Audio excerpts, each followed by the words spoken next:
How many of you woke up this morning and consciously decided what thoughts you would think today? How many of you sat down and planned out the mental conversations you would have with yourself? I'm willing to bet that very few of you, if any, took control of your mental environment in this way. And yet, your mind has been chattering away all day long, hasn't it? It's been making decisions, forming judgments, creating fears, building excitement, and generally running the show. The question is, who's really in charge here, you or your mind? You see, most people live their entire lives as prisoners of their own thinking. They let their minds run wild like a garden left untended where weeds grow faster than flowers. They allow negative thoughts to take root and flourish. They permit doubt to cloud their vision. They give fear permission to make their decisions, and they wonder why their lives don't turn out the way they dreamed they would. But here's what I've learned, and here's what I want to share with you today. Your mind is the most powerful tool you possess, but like any tool, it must be wielded with skill and intention. A hammer in the hands of a master carpenter can build a beautiful home. That same hammer in the hands of someone who doesn't know how to use it properly can cause destruction. Your mind works the same way. The first thing you must understand about controlling your mind is this: thoughts are things. They have power. They have substance. They create your reality. Every great achievement in human history began as a thought in someone's mind. Every disaster, every failure, every tragedy also began as a thought. The Wright brothers thought they could fly, and they did. Henry Ford thought he could mass-produce automobiles, and he revolutionized transportation. Edison thought he could harness electricity, and he lit up the world. But thoughts can also destroy. The person who thinks they can't succeed usually doesn't. The person who thinks they're not worthy of love usually isn't loved well. The person who thinks the world is against them usually finds evidence to support that belief everywhere they look. This is why learning to control your thoughts is not just important, it's essential. Now, controlling your mind doesn't mean suppressing thoughts or pretending negative feelings don't exist. That's like trying to hold a beach ball underwater. It takes enormous energy, and eventually it's going to pop up anyway, usually at the worst possible moment. True mental control means becoming aware of your thoughts, evaluating them, and consciously choosing which ones deserve your attention and energy. Let me tell you about the garden of your mind. Every day seeds are being planted in the fertile soil of your consciousness. Some of these seeds are planted by you through the books you read, the people you associate with, the conversations you have with yourself. Others are planted by external forces, the news, other people's opinions, random events, and circumstances. If you don't take control of what gets planted in your mental garden, you'll end up with a crop of weeds instead of the beautiful flowers and nourishing vegetables you desire. The successful person learns to be a master gardener of their own mind. They carefully select the seeds they allow to be planted. They nurture the thoughts that serve their goals and dreams. They quickly identify and remove the mental weeds that threaten to choke out their potential. This isn't something that happens automatically. It requires daily attention and care. Here's a fundamental principle that will change your life if you truly understand it. You become what you think about most of the time.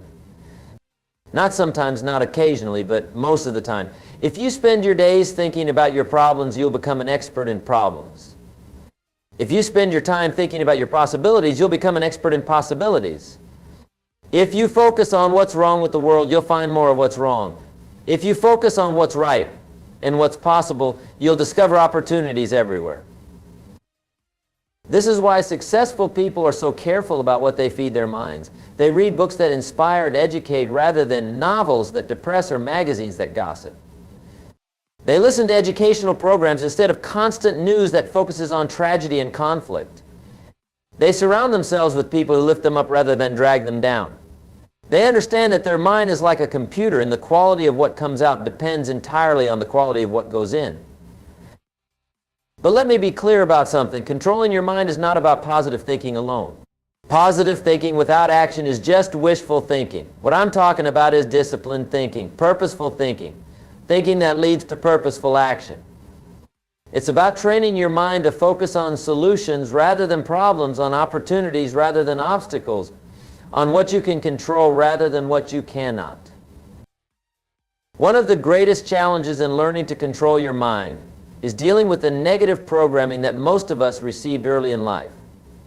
By the time the average person reaches adulthood, they've been told no or you can't do that thousands of times. They've been programmed to see limitations rather than possibilities. They've been taught to be realistic, which often means settling for less than they're capable of achieving. Breaking free from this negative programming requires conscious effort and consistent practice. You have to become aware of the limiting beliefs that are running in the background of your mind software programs. Beliefs like I'm not smart enough, I don't have enough education, people like me don't succeed, money is the root of all evil, or I'm too old to change. These beliefs operate silently, influencing every decision you make, every opportunity you consider, every risk you're willing to take. The process of taking control of your mind begins with awareness. You must become conscious of your unconscious patterns of thinking. Start paying attention to your internal dialogue. What do you say to yourself throughout the day? How do you interpret events? What meaning do you assign to setbacks and challenges?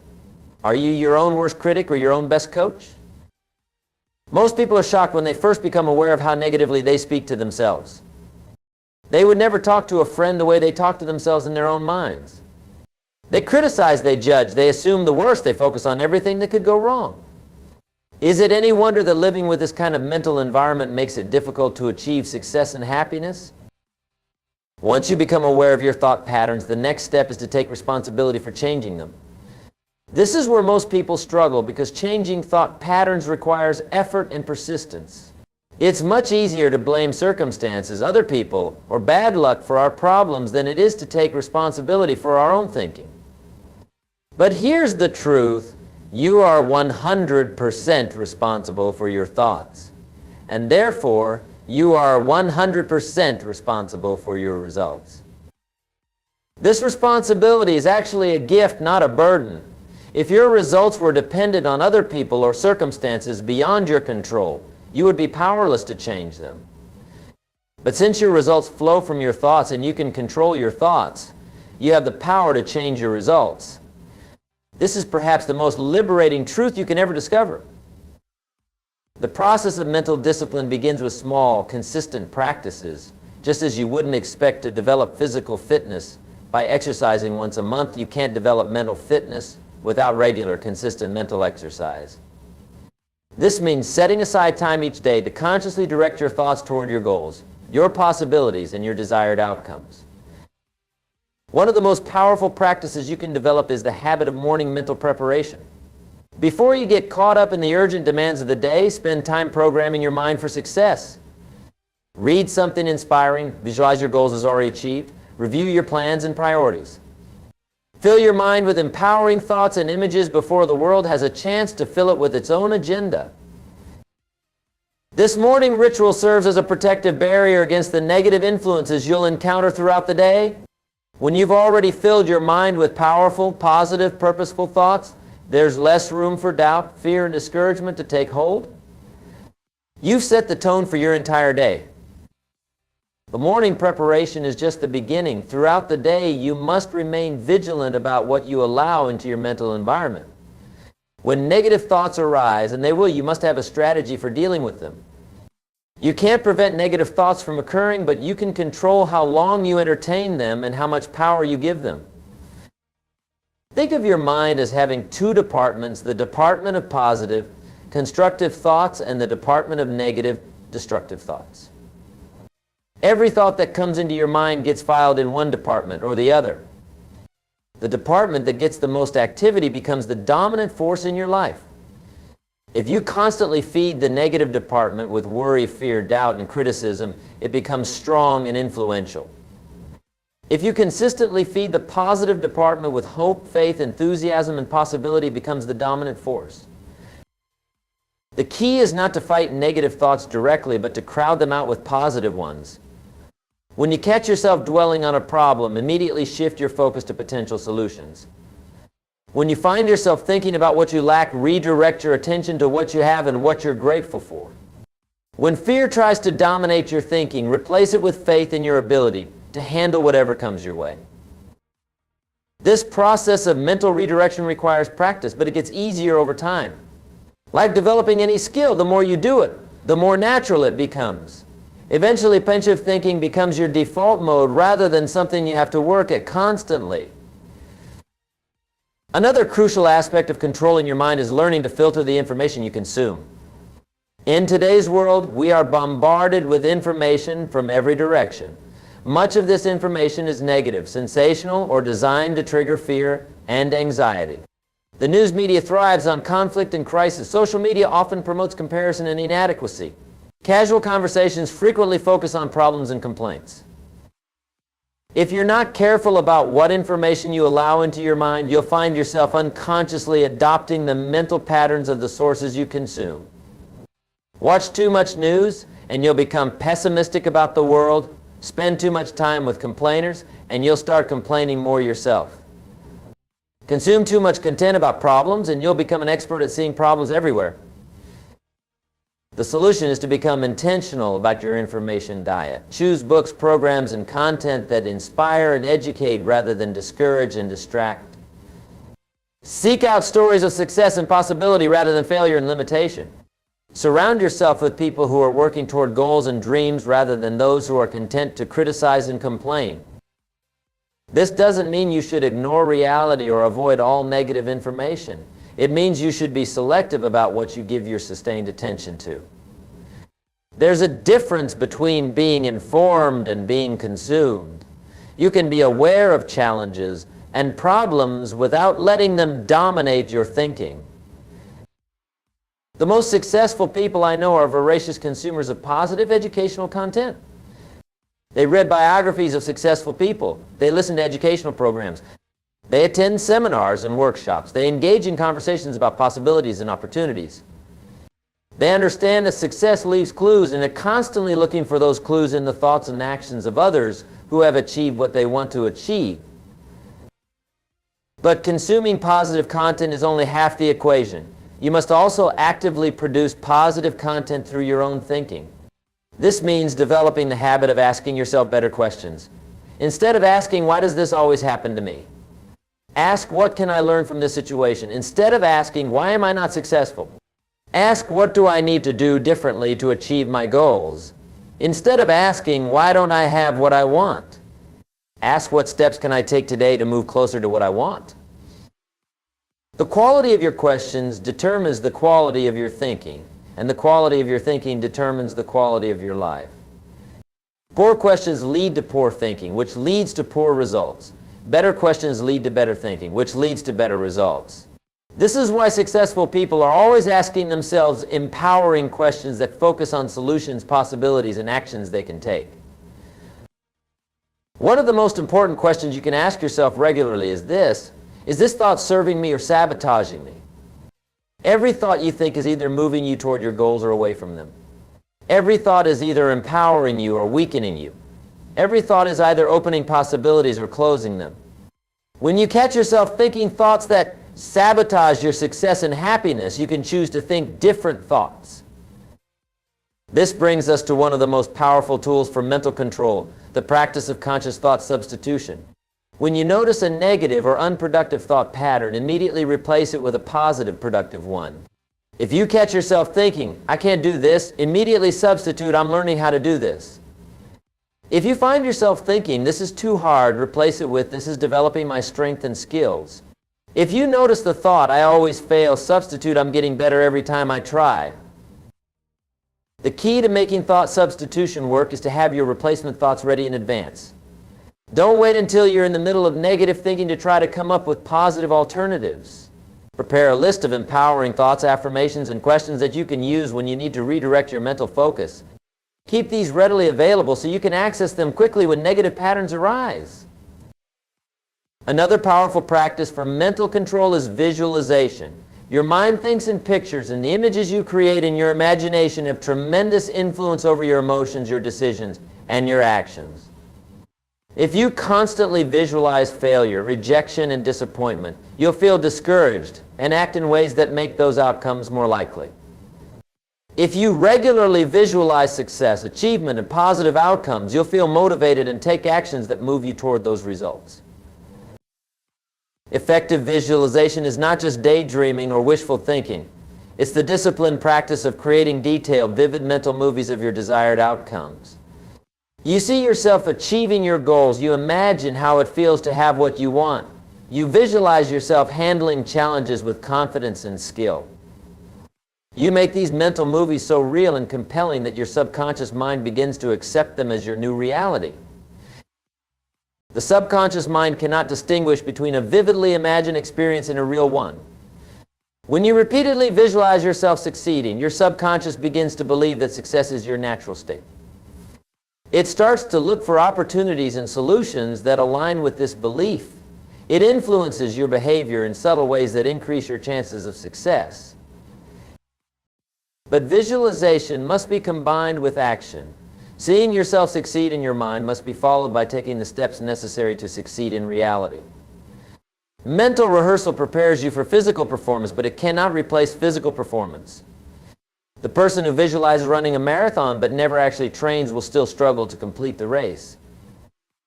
The most effective approach is to use visualization to prepare your mind for the actions you need to take. Before an important meeting, visualize yourself communicating clearly and confidently. Before starting a challenging project, see yourself completing it successfully. Before facing a difficult conversation, imagine yourself handling it with grace and wisdom. This mental preparation builds confidence and helps you perform at your best when the actual situation arises. As you develop greater control over your thoughts, you'll begin to notice changes in other areas of your life. Your emotions will become more stable because emotions follow thoughts.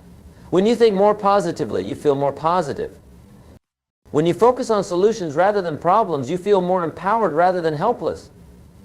When you concentrate on possibilities rather than limitations, you feel more excited about the future. Your behavior will also change as your thinking changes. Positive thoughts lead to positive actions. When you believe in your ability to succeed, you take more risks and seize more opportunities.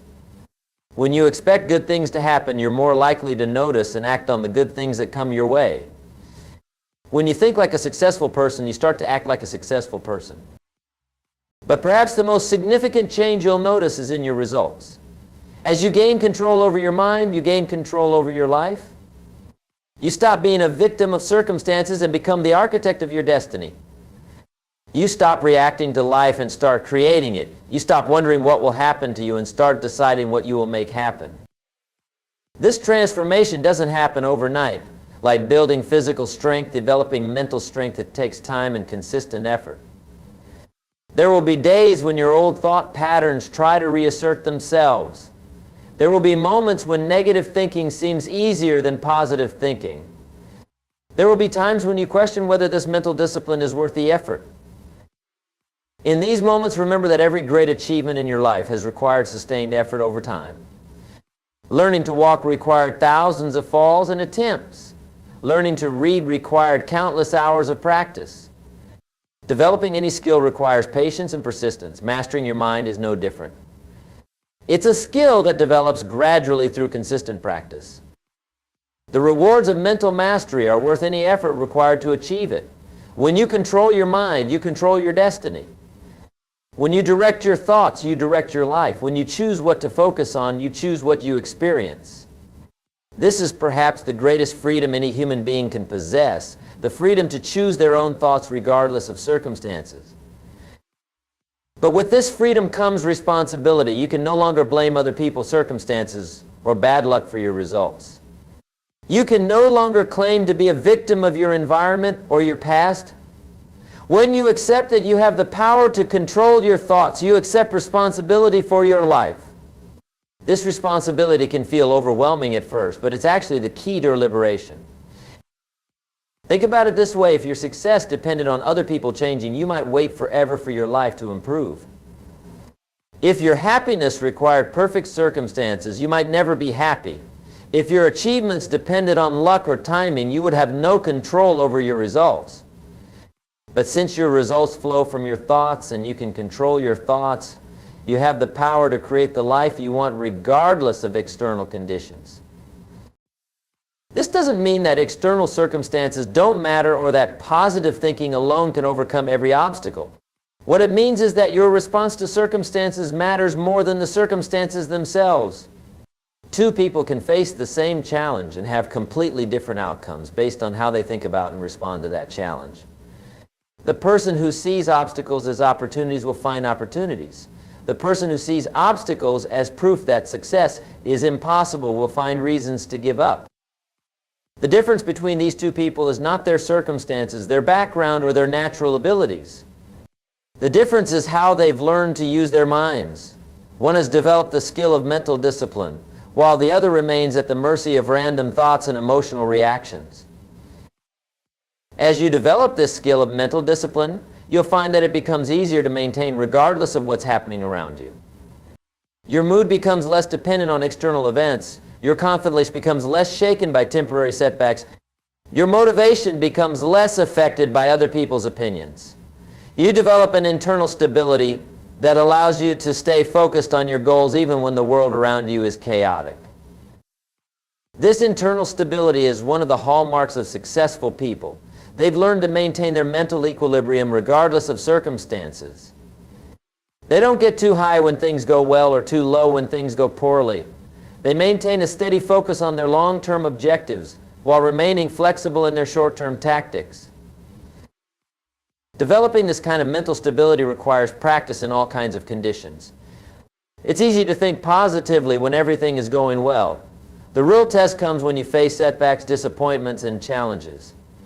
These difficult times are actually opportunities to strengthen your mental discipline. Each time you choose to focus on solutions rather than problems during a crisis, you build mental muscle. Each time you look for the lesson rather than dwelling on the loss, you develop mental resilience. The most successful people I know have all faced significant challenges and setbacks. What separates them from those who give up is not that they avoided difficulties, but that they use difficulties as opportunities to develop greater mental strength. They refuse to let temporary circumstances create permanent limitations in their thinking. This is why I encourage you to welcome challenges as opportunities to practice mental discipline. Don't pray for an easy life. Pray for the strength to handle a challenging one. Don't wish for fewer problems. Develop the skills to solve more problems. Don't hope for circumstances to change. Commit to changing how you think about circumstances. As you practice mental discipline consistently, you'll begin to notice that controlling your mind becomes more natural and automatic. The gap between negative thoughts arising and your conscious redirection of them becomes shorter. Your default thought patterns become more positive and productive. You spend less energy fighting against negative thinking and more energy creating positive outcomes. This is when the real power of mental control becomes apparent. When positive thinking becomes your natural state rather than something you have to work at, your entire life begins to change. Opportunities seem to appear more frequently because you're looking for them. Solutions come more easily because you're focused on finding them. Relationships improve because you're projecting positivity rather than negativity. But remember, the goal is not to eliminate all negative thoughts or difficult emotions. The goal is to prevent them from controlling your decisions and actions. It's natural to feel disappointed when things don't go as planned. It's normal to feel anxious when facing uncertainty. It's human to feel frustrated when progress seems slow. The key is not to let these temporary feelings derail your long-term objectives. Successful people feel the same emotions as everyone else. They experience fear, doubt, disappointment, and frustration. The difference is that they don't let these emotions make their decisions for them. They acknowledge the feelings, learn from them if possible, and then choose their actions based on their goals rather than their emotions. This emotional regulation is another benefit of mental discipline. When you control your thoughts, you gain greater control over your emotions. When you focus on empowering thoughts, you feel more empowered. When you concentrate on grateful thoughts, you feel more grateful. When you direct your attention to positive possibilities, you feel more optimistic. The relationship between thoughts and emotions is so strong that you can literally change how you feel by changing what you think about. If you're feeling discouraged, think about your past successes and future possibilities. If you're feeling anxious, focus on what you can control rather than what you cannot. If you're feeling overwhelmed, break down your challenges into smaller, manageable steps. This ability to influence your emotional state through conscious thought is one of the most practical applications of mental control. Instead of being at the mercy of your moods, you can actively create the emotional state that serves you best in any situation. Need confidence for an important presentation? Think about times when you've succeeded in similar situations. Need motivation to tackle a difficult project? Visualize the benefits of completing it successfully. Need patience during a frustrating delay? Focus on what you can accomplish while you wait. As your skill in mental control develops, you'll also notice improvements in your physical health and energy levels. Positive thoughts tend to create positive biochemistry in your body. When you think optimistically, your body produces chemicals that boost your immune system, increase your energy, and improve your overall well-being. When you think negatively, your body produces stress hormones that can weaken your immune system, drain your energy, and contribute to various health problems. This mind-body connection is well documented by scientific research, but you don't need to understand the science to benefit from it. Simply observe how you feel physically when you're engaged in positive thinking versus negative thinking. Notice how your energy levels change based on what you're focusing on. Pay attention to how your posture, breathing, and overall vitality are affected by your mental state. The cumulative effect of consistently positive thinking over time can be dramatic. People who maintain optimistic thought patterns tend to live longer, have better health, enjoy more satisfying relationships, and achieve greater success in their careers. This isn't because they're lucky or because they avoid challenges. It's because their mental discipline creates a positive upward spiral in every area of their lives. But developing mental discipline is not just about personal benefits. When you learn to control your mind, you become more valuable to others. You become someone who can be counted on to remain calm under pressure. You become a source of encouragement and inspiration rather than complaints and negativity. You become a problem solver rather than a problem creator. This increased value to others opens up opportunities that wouldn't otherwise be available. People want to work with those who bring positive energy and solutions to challenges. They want to partner with those who see possibilities rather than just problems. They want to follow leaders who maintain confidence and optimism even in difficult times. Your mental discipline also affects the people around you in ways you might not even realize. Attitudes are contagious. When you maintain a positive mental atmosphere, others feel it and are influenced by it. When you focus on solutions, others start looking for solutions too. When you expect good things to happen, others begin to raise their expectations as well. This positive influence extends to your family, your workplace, and your community. By controlling your own mind, you contribute to creating a more positive environment for everyone around you. This is one of the most powerful ways you can make a difference in the world, by becoming an example of what's possible when someone takes full responsibility for their mental state.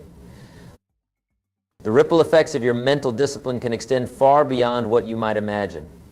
The child who grows up seeing a parent who maintains optimism despite challenges learns that obstacles can be overcome.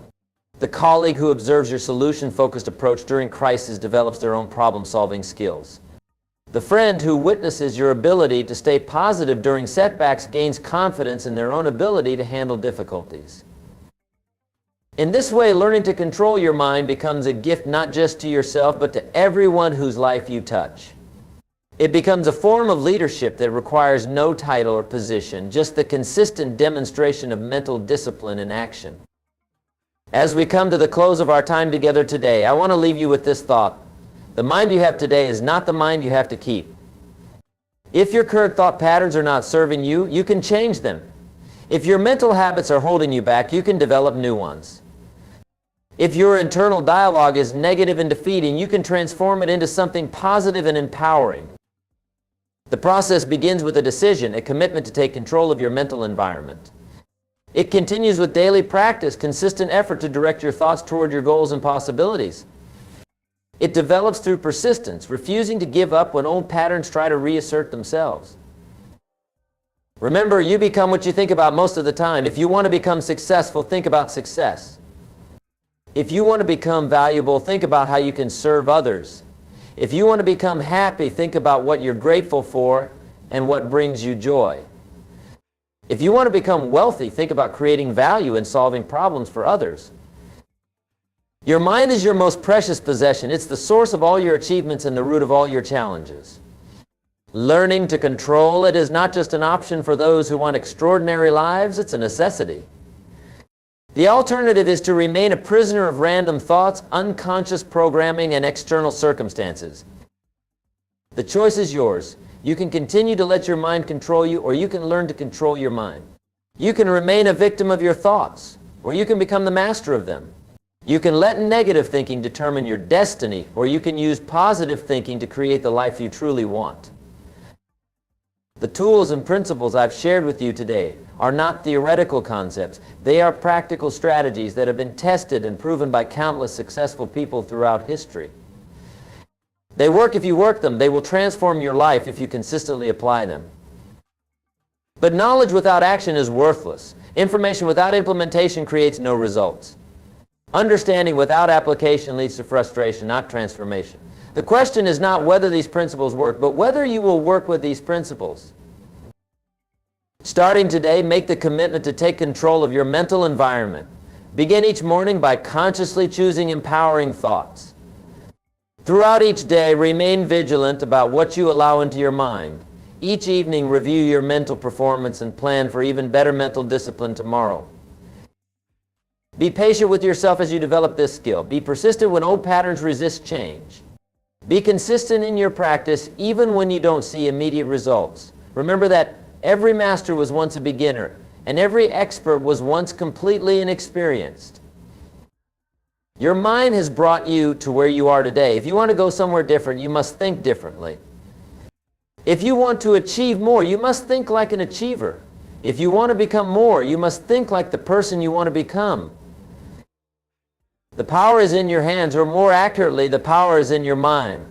Learn to control your mind before it controls you, and you will discover that you have the ability to create any life you truly desire. This is not just my belief. This is my promise to you based on years of studying success and observing what works. Your extraordinary life is waiting for you to claim it through the extraordinary use of your mind. The time to begin is now.